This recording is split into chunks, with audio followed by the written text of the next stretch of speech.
Ms. Thompson's not going to be with us today. Okay, Ms. Thompson not with us. Mr. Nemick?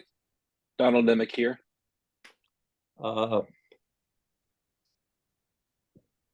I Francis White here. Okay. Have I missed anybody? We do have a quorum. There's a meeting session. It's 10 o'clock. Now you'll have to give me a second to find my agenda.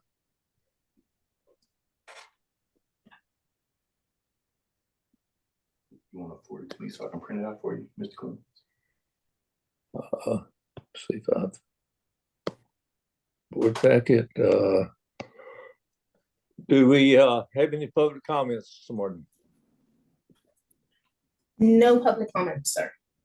No public comments at this time.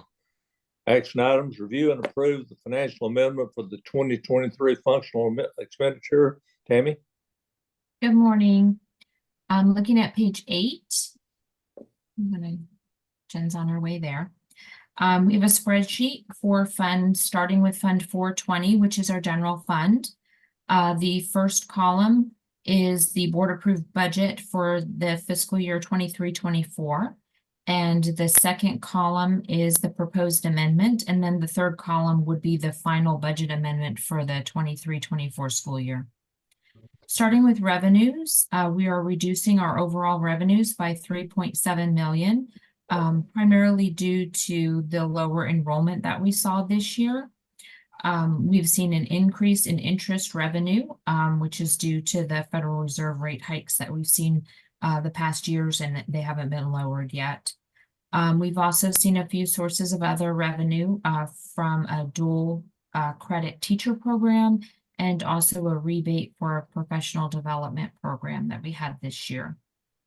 For FSP revenue, TEA may make slight adjustments anywhere between September and November going forward when the final summary of finance is distributed. But we have used, for the purposes of today, we have used the June the 11th summary of finance to base our amendment on. In addition to that, we are recording 7.5%, or I'm sorry, $7,500 as an increase in revenue for Title I indirect costs that we booked this year. The calculation for that is based on 13% of what we spend in Title I. Our actual year-to-date income shows about, our income statement shows about a $450,000 deficit. We have already booked our payroll accrual and our reversal from last year.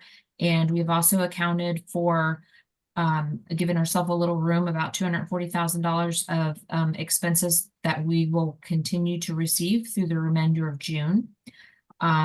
We still have outstanding POs in the system of about $143,000 that we're waiting on actual invoices to come through so that we can get those paid. And we're continuing to receive utility bills for June up through today. This may lead to a few additional fluctuations, but we've done our best to try and capture what we think is going to come through with this amendment. As you can see from this screen, we're also reducing our budgeted expenses by $2.4 million to offset that loss in revenue from that initial budget that was approved. We know that Charter First Indicator 10, as well as the audit schedule for budgetary comparisons, looks at budgeted dollars compared to actual dollars. And so we use about a 10% measure to try and stay in line with that. So we've done our best to accommodate that with this amendment that I've presented here for you. Based on the current financial information, we are projected to be in full compliance for all of our primary intent code tests. This means that we have spent the expected amount of money for career and technology, special education, state compensatory, bilingual, and also dyslexic funds. Our administrative cost ratio with this, it gives us a little under 10%. This is our last year that we'll be allowed to use the ESSER dollars towards that equation. So we'll be including that, and it looks like we'll get about 8 out of 10 points if we stay on track with this amendment. And that's all I have for Fund 420. If we want to go to the next page, the Child Nutrition Fund, we can see that revenues are about $27,000 more than we expected. That is directly attributed to the supply chain assistance grant that we continue to receive. Our expenses also came in higher than we expected, primarily due to food costs. As we discussed last week, we haven't seen any relief for the price of food coming down, which is primarily what we see with the Child Nutrition Fund. So we've captured that with this amendment, and we've also given ourselves a little over $3,000 of wiggle room for, yes? Did somebody have a question? No. Okay. We've given ourselves a little wiggle room in this fund as well. However, with these changes, we have reduced our loss from 93,000 in that first column to about 47,000 in that last column, which is the amount that has to be absorbed by Fund 420 for the loss in the Child Nutrition Program. So it worked out great for us this year with that additional revenue. That is all I have to present today. Does anybody have any questions on the amendment?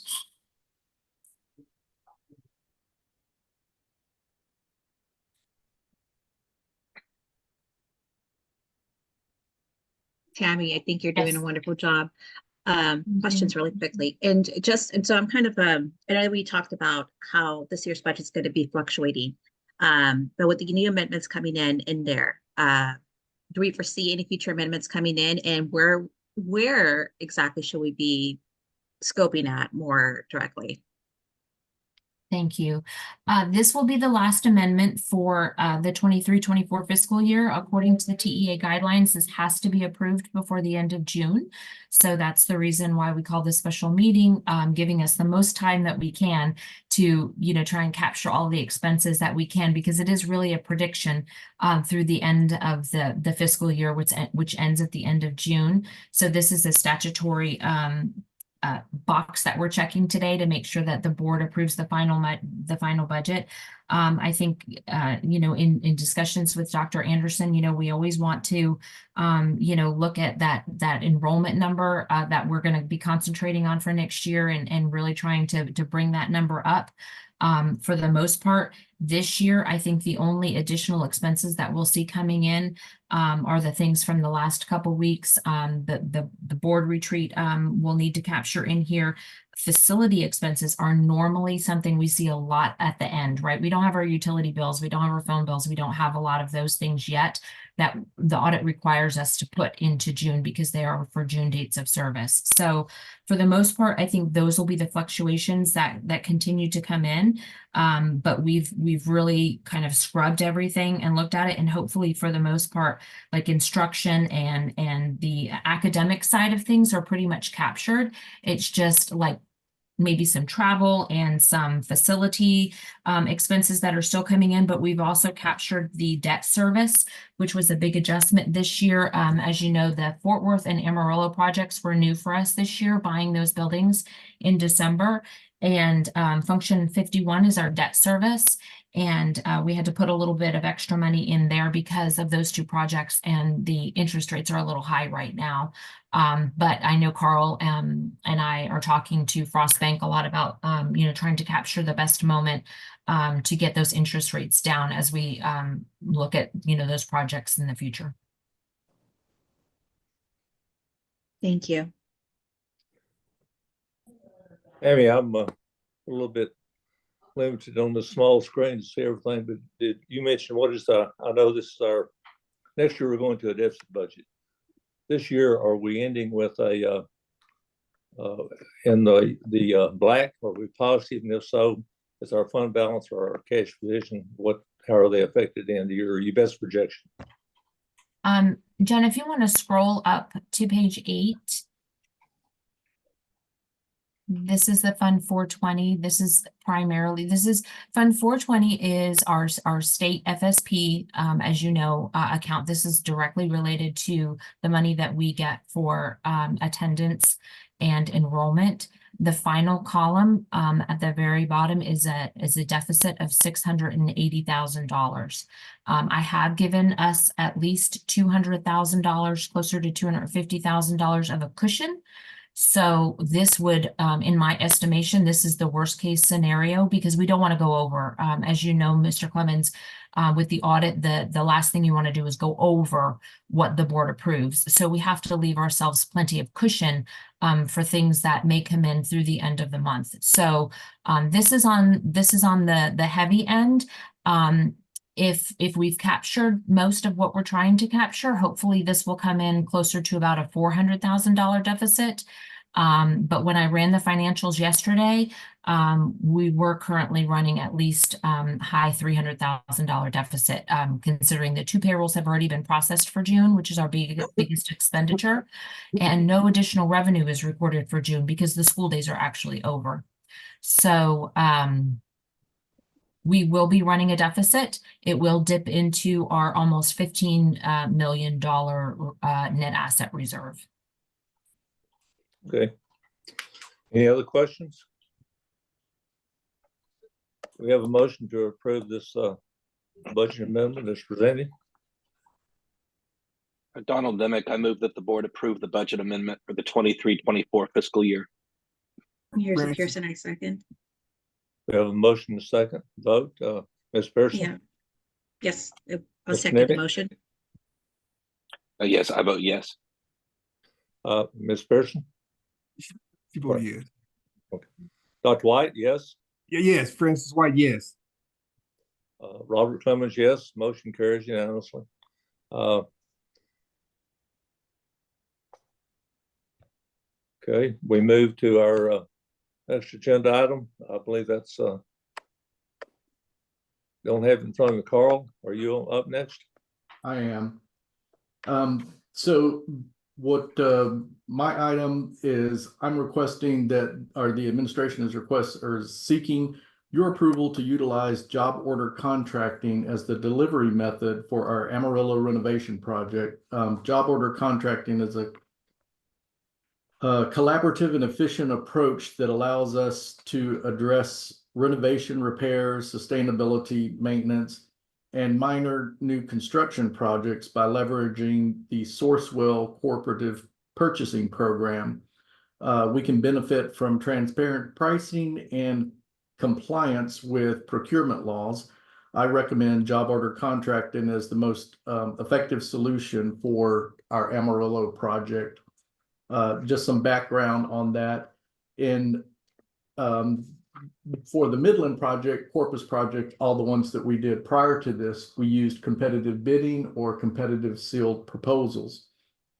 When we bid our demolition project in Amarillo, we had interest from 3 different contractors. However, at the end of the day, only one contractor submitted a bid for that project. And so to make sure that we didn't end up in a situation like we did in Midland, where we went out to bid 3 different times at a cost of like $5,000 per bidding to secure a bid for that project, we decided to go with the co-op, which is approved by the state of Texas. It's also in our board policies that we can use this method of job order contracts. And so we hope to be able to save money and have a more efficient process for this project. With that said, the administration recommends the board approve job order contracting as the delivery method for the Amarillo campus renovation project. Question, did I understand you say this is approved by the state and this is equivalent to the legal ways in which we have been putting out bids? Yes, so basically the state bids or they take bids from different contractors throughout the state for job order contracting, and they have a database of contracts with pricing that you can draw on to get this to get a contractor. So, Well, I was going to say our cost estimation for this project from our architect was $3,519,474. And when we put this thing out to bid using the job order contracting, we came in at $3,500,332 and 470. For $3,532,476. So a difference of only 13,000, which is pretty incredible for a project this size.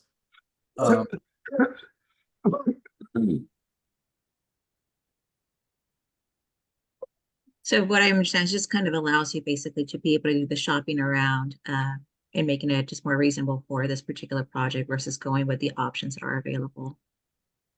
It's just a different option that we have at our disposal. The thing that I've noticed is in these, like the smaller cities, Amarillo, Midland, Odessa, getting a qualified contractor is generally pretty difficult.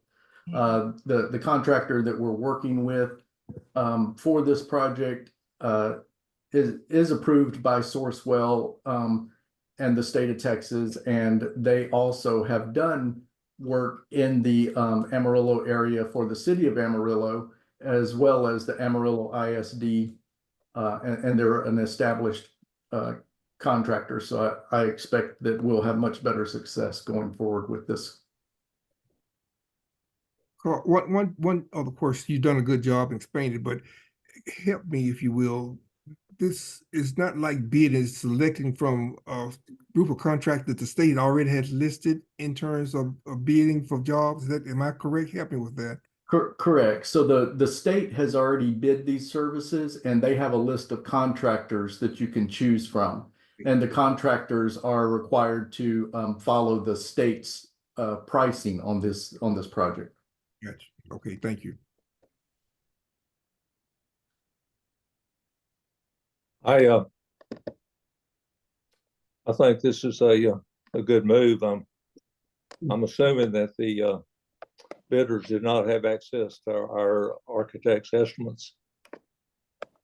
So they did bid based on the construction documents that were produced by the architects. So But not on the estimate. no, they have never seen the estimate.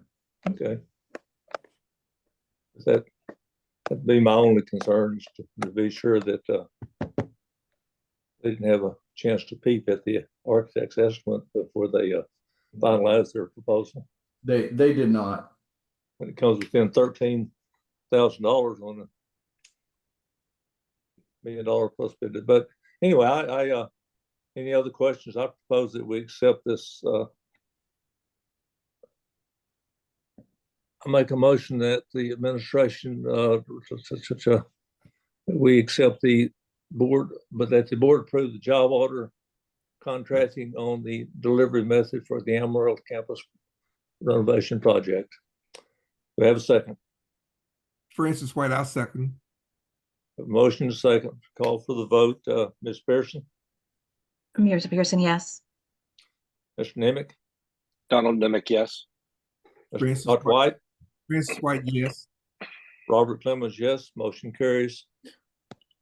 Carl, do you have another action item? I do. If we could go to action item 3C. Or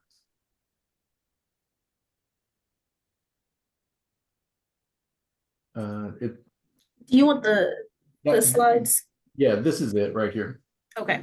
So with that approved, now the administration recommends selecting Tri-State General Contractors LLC for construction services for our Amarillo campus renovation project. Tri-State has a proven track record of successful projects and aligns well with our goals.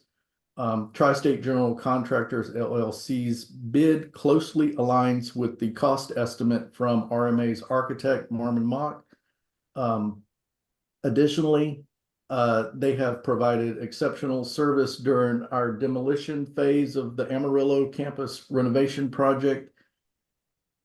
And the administration recommends that the board approve the selection of Tri-State General Contractors as the contractor for construction services for the Amarillo campus. We're asking for a little bit of a cushion on their bid of $3,600,000 to approve, not to exceed that number for the construction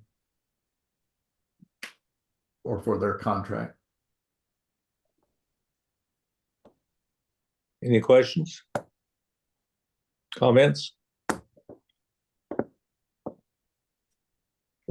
What price are they bidding at currently? So the bid is $3,500,032 for, wait a minute, 3,532,476 is the official bid, and that would be on the next page. I think it is. If you want to scroll down there, one more. So this is their bid number is the $3,532,476.63.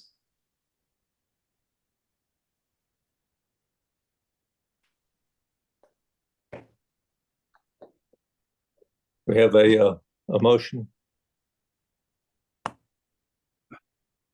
I can't see the screen for the motion. Go back up. There you go.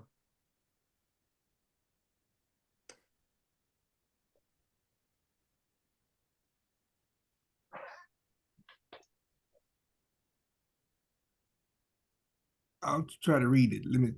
Are you ready for motion, Mr. Clemens? Yes, sir. I move that the board select Tri-State General Contractor LLC as the contractor for construction services for the Amarillo campus renovation project through an integral purchasing cooperative, and further delegate authority to the superintendent or his designee to negotiate an agreement and to execute an agreement in a form approved by a legal counsel for and in an amount up to the amount proposed by administration of $3,600,000. Do we have a second? Donald Nemick, I second the motion. We have a motion from Dr. White, a second from Mr. Nemick. Vote, Ms. Pearson, Here's a Pearson, yes. Mr. Nemick, I vote yes. Dr. White, Yes, Francis White, yes. Robert Clemens, yes. Motion carried. I believe that's our last action item for this board meeting, our last meeting of this fiscal year. I would say in regard to this methodology we're trying, that we look at this and see how it works out, but that we also explore any other alternatives we have to the more traditional method we've used in the past, see if there are other ways it might approach our building or remodeling projects that would be most cost effective. Our next board meeting is July the 26th. I believe that also is a virtual meeting. Convocation is week of August 5th through August 9th. Have any other comments or questions? Yes. Okay. Go ahead. I'm sorry. Jennifer? I just wanted to clarify that the first board meeting for July 26th is going to be in person in San Antonio. Mr. Clemens, I will be sending out a calendar invite today, so it is on your schedule. And it'll be at the service center at Region 20 service. July 26th meeting? Okay. Yes, And, sir. Go ahead. That's good. Thank you. And then also, Jennifer, do we have some other items that I needed to extract from the board? Sorry, I muted myself. Yes, sir. Give me 1 second to pull up. I do know, we want to do the strategic meeting with you guys. And so we are looking at a time if August would work for you all, because July is already so booked. But if we could do it maybe in August, would that work for you all, that month of August, or we could push it to September? For me, August would be better. Mr. Nemick, Ms. Pearson, you all have any? It just depends on what date in August I have, just have a lot of activities with school starting. Yeah, I have a lot in August. I just looked at my schedule and I have either a trial or a hearing at the end of every week other than the week of the 12th in August. It might be better to look into September. I agree. Okay, Mr. That's Clemens, fine. would September be okay with you? Mr. Clemens? That's fine with me. I have to look at the calendar. Well, I will ask Jennifer to send out some dates and to kind of work with you all to kind of get maybe about 2 days where we could visit and come together. And do we have a preference of Houston, Worth, San Antonio?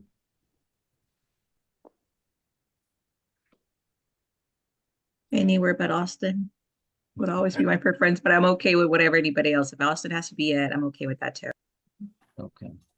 We may try Fort Worth so that you all can see the office, the space that we've purchased. Is not going to be ready, but at least you all will kind of have an idea.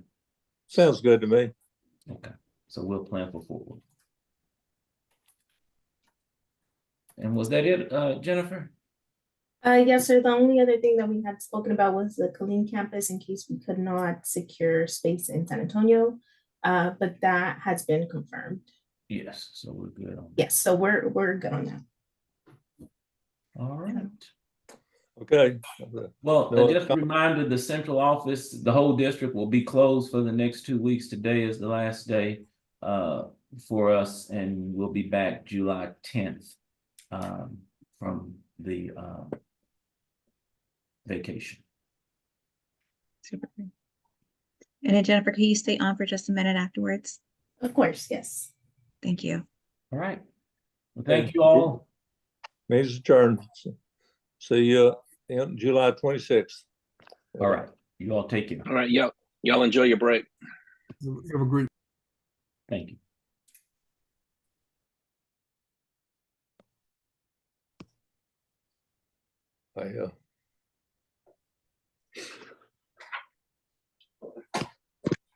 I read about all of these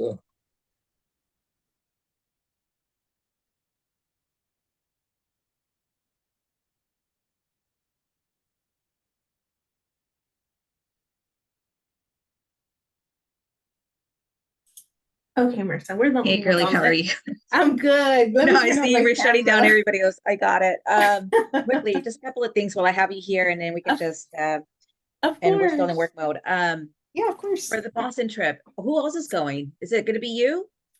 So no, I'm not going, but I did see Dr. Gibbons was registered. Okay. Okay, so Dr. Gibbons and myself. Yes, ma'am. Okay, super. And then, next question, can you send me, I need to get this working on the documentations or the findings that, I forgot his name, that we contracted for, oh, he was out of Fort Worth, I believe. In the last meeting, that he had a calendar, particularly a calendar basically on how to market or how to. Oh, Dr. Richard Marcus? Yes, please. Richard Marcus. Okay, yes. Yeah, Yeah. and let me get started on that while you guys are gone and make your life more easier and put that to work. So Yeah, so you want the findings, so what he presented, is that what you were? Yeah, when he presented, yes, Yeah, I and if have you that. don't mind, also, I think he has specifically the calendar he presented for, which honestly, Yeah. it's more, his tactics are more like guerrilla marketing, but I Yes. kind of want to yes. use that, yeah, so that we can kind of make things easier for everybody, Of particularly for course. our board at least, and get them into action. Yeah, let me, I don't think that he shared the calendar with us, but let me double check. If not, I'll request it from him. Yes, please, and then maybe if you don't mind, just a little email introduction, Yes, yeah, I could definitely do that. and then that way I can, yeah, Follow up there. go from Yeah, there. of course, I could do that. I was also gonna send you, Mirza, so going back, circling back to the Boston trip, we have your flight, we have your accommodations, your hotel accommodations, so that's all set. I was gonna send you the hotel tax exemption form. They wouldn't accept it. Some hotels do, some hotels don't. They wouldn't accept it via email. I always ask just so it's already taken care of before staff check in or whatnot. So I'll send it to you. It's already filled out. It will just need your signature upon check-in. Okay, Okay, so I'll That'll I'll work. send you Super. that. And then anything else that you might need for the hotel? what is Or, the sorry, schedule for rate for, I guess for a per diem there, out of town per diem? Just send me that if you don't mind. Yeah, I can That's, send you, I'll send you a screenshot of what it is. Yeah. yeah, thank Yeah, I'll send you. it in the email. And then of course, hold on to any receipts and then send them to me. Once you're back from your trip, or as if you want to send them as you receive them, that's also fine. And then transportation, it would just be Uber, right? It could be Uber. Yeah, it could be Uber. The hotel's not far from there anyways. Okay, Mhm, all right, we'll do yeah. that then. Yeah, and so send me the receipts for your reimbursement. We can do all that. I'll take care of all that upon having everything. All right, super. Thank you, Jennifer, for all your help. Yeah, of course. Have a good No vacation. problem. Thank you Take so care. much. See you Bye-bye. later. Bye. Got it.